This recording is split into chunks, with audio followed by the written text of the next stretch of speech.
Film की शुरुआत में एक नरेशन के जरिए हम बॉर्डले परिवार के बारे में जान पाते हैं, जिसमें हमें उस परिवार के 3 बच्चों के बारे में बताया जाता है। जिसमें सबसे बड़ी बेटी का नाम वायलेट है, जो एक इन्वेंटर है। उससे छोटा उसका भाई क्लॉज है, जिसे पढ़ने का शौक है और उसने अब तक हर एक किताब पढ़ रखी है। और वहीं उसकी खास बात यह है कि उसे अपने द्वारा पढ़ी गई किताबों का हर पन्ना याद होता है। और तीसरी इन दोनों की छोटी बहन सनी होती है, जिसके दांत इतने तेज है कि वो हर एक चीज को चबा सकती है, चाहे वो लकड़ी की हो या धातु का टुकड़ा। अब हम तीनों बच्चों के पास मिस्टर पो को देखते हैं, जो उन्हें एक बुरी खबर सुनाते हैं कि उनके घर में आग लगने के कारण उनके माता पिता जल बसे। फिर वो तीनों बच्चे मिस्टर पो के साथ अपने घर पहुंचते हैं, जहां वो देखते हैं कि हर एक चीज जल चुकी है। और फिर मिस्टर पो बताते हैं कि आग लगने के कारण का अभी तक पता नहीं चल पाया है। दरअसल मिस्टर पो इस फैमिली के पर्सनल बैंकर थे, इसलिए उन्हें तीनों बच्चों की हर एक चीज का ख्याल रखना होगा। अब मिस्टर पो तीनों बच्चों को सबसे नजदीक रहने वाले गार्डियन के पास ले जाने के लिए निकलते हैं, जिसके बाद वो सभी एक अजीब से घर में पहुंचते हैं, जो दिखने में बहुत ही डरावना लग रहा था। जिसमें उन्हें ओलफ नाम का शख्स मिलता है, जो कि बच्चों और मिस्टर पो का स्वागत करता है और वही इन बच्चों का गार्डियन भी है और वो पेशे से एक ड्रामा एक्टर है। साथ ही साथ यहाँ ये भी रिवील होता है कि ओलफ एक बहुत ही लालची इंसान है, जो इन बच्चों की प्रॉपर्टी हथियाना चाहता है, लेकिन वो प्रॉपर्टी वायलेट के 18 साल होने तक बैंक की अथॉरिटी में रहेगी। अब मिस्टर पो उन बच्चों को ओलफ के पास छोड़कर चले जाते हैं और वहीं हम देखते हैं कि इस घर में हर तरफ गंदगी ही गंदगी है। वहीं एक सीक्रेट टॉवर भी है, जहां जाने से ओलफ उन बच्चों को मना करता है। इसके बाद ओलफ उन सबको अलग अलग काम देता है, जिसमें घर का सारा काम जैसे कपड़े धोना, बर्तन धोना, झाड़ू पोछा लगाना और साथ में खाना बनाना भी शामिल था, जिसे बच्चों को ना चाहते हुए भी करना पड़ता है। फिर कुछ देर बाद वहाँ ओलफ के दोस्त आते हैं, जो बहुत ही अजीब होते हैं, जिनके डिनर की जिम्मेदारी बच्चों को देकर ओलफ अपने दोस्तों के साथ ड्रामा की प्रैक्टिस के लिए निकल जाता है। वहीं दूसरी तरफ बच्चों को पूरे किचन में मरे हुए चूहे और कीड़े के अलावा कुछ भी नहीं मिलता और बड़ी मुश्किल से वो किसी तरह पास्ता बनाते हैं। लेकिन पास्ता देखकर ओलफ उन पर गुस्सा करता है, क्योंकि उन्होंने उसके कहने के बावजूद मीट नहीं बनाया था। इसलिए वो क्लॉस को गुस्से में एक थप्पड़ लगा देता है और फिर वो तीनों बच्चे बहुत ही ज्यादा दुखी हो जाते हैं, क्योंकि उन्होंने अभी अभी अपने माता पिता को खोया है। ऊपर से ओलफ भी उनसे अच्छा व्यवहार नहीं कर रहा। फिर अगले दिन ओलफ कोर्ट में ये साबित कर देता है कि वो इन बच्चों का लीगल गार्डियन बनने के लायक है और कोर्ट भी उसे उन बच्चों का लीगल गार्डियन बना देती है। जिसके बाद अब वो खुशी खुशी बच्चों को कोर्ट से वापस ला रहा होता है, जहां वो बच्चों समेत कार को लॉक करके रेलवे ट्रैक पर छोड़ देता है, ताकि वो तीनों मारे जाएं और उनका लीगल गार्डियन होने के नाते सारी प्रॉपर्टी ओलफ को मिल जाए। पर जब बच्चों को पता चलता है कि कुछ देर में यहाँ ट्रेन आने वाली है, तो वो मिस्टर पो को कॉल करते हैं, लेकिन मिस्टर पो के पास उनकी आवाज ठीक से ना पहुंचने के कारण वो उनकी बातें समझ नहीं पाते। फिर तभी वायलेट को एक तरकीब सूझती है, जिससे वो एक ऐसा इंस्ट्रूमेंट बनाती है जिससे फेंक कर वो ट्रेन का ट्रैक चेंज कर सके।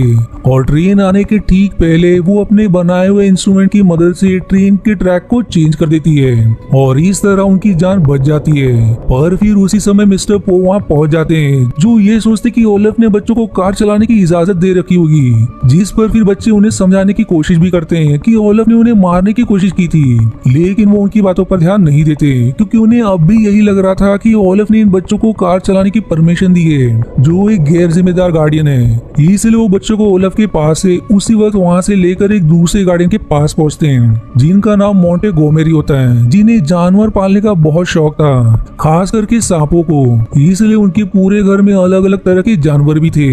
वो बच्चों को बताते हैं कि वो जानवरों से कितना प्यार करते हैं और वो उन सबको 2 मुंह वाला कोबरा, 3 आंखों वाला मेंढक और एक ब्लैक पैंथर सांप भी दिखाते हैं, जो कि किसी को कोई भी नुकसान नहीं पहुंचा सकता। अब रात होने पर मोंटगोमेरी बच्चों को एक गाना सुनाते हैं और उनके इस अच्छे बर्ताव से बच्चे इस घर में रहकर काफी ज्यादा कंफर्टेबल फील करते हैं। और वो उनसे ये भी बताते हैं कि हमारे माता पिता भी हमें यही गाना सुनाया करते थे। फिर अगले दिन मोंटगोमेरी के पास उनका असिस्टेंट नेम स्टेफानो का रूप लेकर वहाँ ओलफ पहुंच जाता है, जिसको बच्चे पहचान जाते हैं और वो तुरंत समझ जाते हैं कि ओलफ यहाँ भी उन्हें मारने के लिए आया हुआ है। इसलिए वो मोंटगोमेरी को इशारा करते हैं, जिसे वो समझ समझ नहीं पाते। तब बच्चों को एक तरकीब सूझती है और वो एक सांप के ऊपर कुछ साइन बनाकर मॉन्टगोमेरी के पास भेज देते हैं, जिस साइन को देखकर उन्हें समझ आ जाता है कि ये स्टेफानो नहीं बल्कि कोई बेरूपिया है। लेकिन तब तक काफी देर हो चुकी थी और अगले दिन जब बच्चे मॉन्टगोमेरी को ढूंढने जाते हैं तब वो देखते हैं कि उनके गार्डियन यानी कि मॉन्टगोमेरी अब इस दुनिया में नहीं रहे। जहाँ पुलिस की इन्वेस्टिगेशन और स्टेफानो बने ओलेफ की गवाही से पता चलता है कि ब्लैक पैंथर सांप ने ही मॉन्टगोमेरी को मारा है। पर बच्चे इस बात का विरोध करते हैं और कहते हैं कि वो सांप इतना अच्छा है कि वो कभी किसी को मार नहीं सकता। फिर इन्हीं सब बातों के बीच सनी ब्लैक पैंथर के पास पहुंच जाती है, जहां सभी ये देखकर हैरान हो जाते हैं कि कैसे इतना बड़ा सांप उस बच्ची को डसने के बजाय उसके साथ खेल रहा है, जिससे सबको बच्चों पर यकीन हो जाता है कि ये सब ओलेफ ने किया है। लेकिन समय रहते वो वहां से भाग निकलता है। फिर मिस्टर पो बच्चों की तीसरे गार्डियन नेम जोसेफिन के पास ले जाते हैं, जिनका घर पानी के ऊपर बना हुआ था। जोसेफिन भी बच्चों को खुशी खुशी अपने घर स्वागत करती है, लेकिन वो बच्चों को हर बात पर रोकती और टोकती भी है, जैसे कि इस चीज को मत छूना, ये तुम्हें मार डालेगी, या फ्रिज के पास मत जाना नहीं तो तुम्हें दबा देगा। झूमर से दूर रहना क्योंकि वो तुम्हारे सिर पर गिर सकता है, और दरवाजे के पास मत जाना क्योंकि अगर कुंडी टूट गई तो वो तुम्हारी आंखों में चली जाएगी। मतलब कि वो अपने आसपास की हर चीज से डर रही होती है, क्योंकि उसे लगता है कि आज नहीं तो कल किसी न किसी चीज से उसकी मौत हो जाएगी, इसलिए वो घर से बाहर भी कदम नहीं रखती। फिर अगले दिन बच्चे जोसेफिन को लेकर मार्केट में निकलते हैं, जहाँ उनसे एक आदमी मिलता है जो अपना नाम कैप्टन शैम बताता है, जो जोसेफिन से मीठी मीठी बातें करके उन्हें अपनी बातों में फंसा लेता है। पर बच्चे उसे देखकर समझ जाते हैं कि वो ओलेफ ही है, इसलिए वो जोसेफिन को काफी समझाने की कोशिश करते हैं, लेकिन वो उनकी बात को सीरियसली ना लेकर कैप्टन शैम को अपने घर ले जाती है। और पीछे से बच्चे भी घर पहुंचते हैं, जहाँ जोसेफिन को ना पाकर वो चिंतित हो जाते हैं। फिर तभी उनकी नजर दीवार पर टंगे हुए सुसाइड नोट पर पड़ती है, जिसे पढ़ने पर उसे पता चल जाता है कि उसमें काफी ज्यादा ग्रामेटिकल मिस्टेक्स थी। तब क्लॉस, जिसे सारी किताब की नॉलेज है, वो बताता है कि अगर कोई ग्रामेटिकल मिस्टेक्स कर रहा है तो इसका मतलब कि वो कोई ना कोई चीज बताना चाहता है, जिसके हिंट को ध्यान से समझने पर उन्हें एक गुफा के बारे में पता चलता है, यानी कि जोसेफिन अभी उसी गुफा में छिपी हुई है। पर फिर तभी अचानक से वहाँ एक तूफान आ जाता है, जिससे हर सामान इधर उधर उड़ने लगता है और यहाँ घर का सारा सामान बच्चों के ऊपर गिरने लगता है। मतलब कि जोसेफिन का डर सही था। अब इसी सब में वो घर दो भागों में बढ़ जाता है, जो अब किसी भी पल गिर सकता था।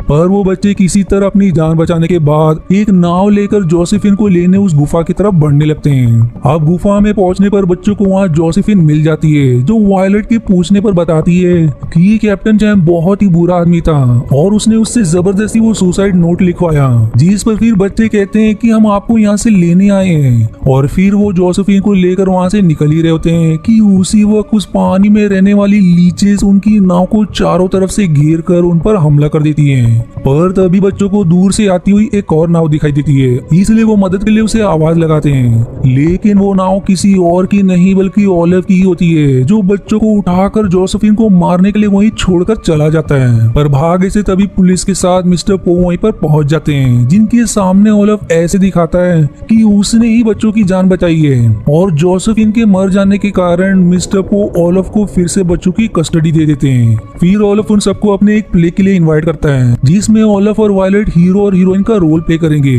तब क्लॉस को अपने द्वारा पढ़ी हुई एक किताब याद आती है, जिससे वो समझ जाता है कि ओलेफ ने भी वो किताब पढ़ रखी है, जिसके मदद से वो एक प्लानिंग कर रहा है, जिसके तहत अगर वो वायलेट से शादी कर लेता है तो वो लीगली सारी प्रॉपर्टी का मालिक बन जाएगा। यानी कि इस प्ले की आड़ में ओलेफ वायलेट से शादी करना चाहता है।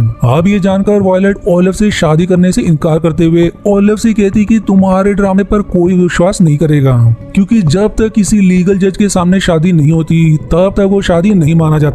इस पर फिर ओलेफ कहता है कि उसने जज के रोल के लिए अपने पड़ोसी को रखा है, जो कि सच में एक जज है, जिसे लगेगा कि ये सब प्ले का पार्ट है, लेकिन वो अनजाने में हमारी शादी को लीगल बना देगी। आप ये सुनते ही वायलेट कहती है कि तुम मेरी मर्जी के खिलाफ ऐसा नहीं कर सकते, जिस पर फिर ओलेफ उसे टॉवर की तरफ देखने के लिए कहता है, जहाँ पर उसने सनी को पकड़कर एक पिंजरे में कैद करके लटका रखा था, जिसकी मदद से वो धमकी देता है कि यदि तुमने मेरी बात नहीं मानी तो वो सनी को वहाँ से गिराकर मार देगा। इसलिए अब चिंतित वायलेट को उसकी बात माननी पड़ती है, लेकिन क्लॉस ने अभी भी हार नहीं मानी थी और फिर वो सोचने लगता है है कि अगर वायलेट इस सिचुएशन में होती तो वो क्या करती। इसलिए फिर वो एक हुक बनाकर उस टावर के ऊपर चढ़ना शुरू करता है। दूसरी तरफ प्ले में शादी का सीन चल रहा होता है और सभी को लग रहा था कि एक ड्रामा है। वहीं इस तरफ क्लॉज उस टावर के सबसे ऊपर वाले कमरे में पहुंच जाता है जिसमें ओलिव ने बच्चों को जाने के लिए मना किया था। जहां उसके हाथ में एक पेपर था जो कि उसे जोसेफिन के घर से मिला था, जिसमें एक आंख बनी हुई थी जो कि हूबहू ओलिव के कमरे में भी बनी हुई कांच की आंख से मिल रही थी। फिर क्लॉज सनी को बचाकर कमरे में अंदर की तरफ खींच लेता है। वहीं दूसरी तरफ ड्रामा अब खत्म ही होने वाला था और वायलेट मैरिज सर्टिफिकेट पर साइन करने ही जा रही होती है कि तब तक क्लॉज को समझ में आ चुका था कि यदि इस कांच की आंख से सूरज की रोशनी को पास किया जाए तो किसी भी चीज को जलाया जा सकता है। और अब उसे समझ आ जाता है कि ओलिव ने ही उसके घर में इस आग के जरिए आग लगाकर उनके माता पिता को मारा था और यही वजह थी कि उसने इन बच्चों को यहाँ आने से मना किया था।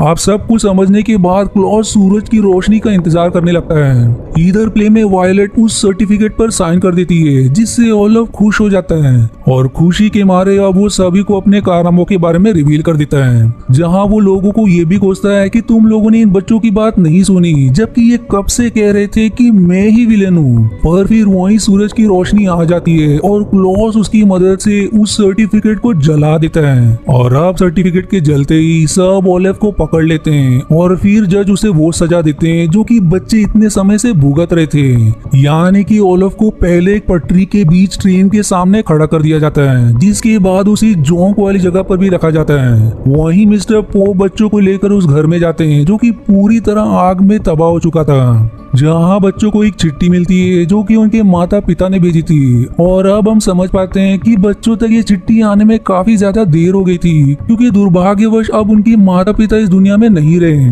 जिसके बाद बच्चे मिस्टर पो के साथ वहां से चले जाते हैं और इसी के साथ ये मूवी यहीं समाप्त हो जाती है।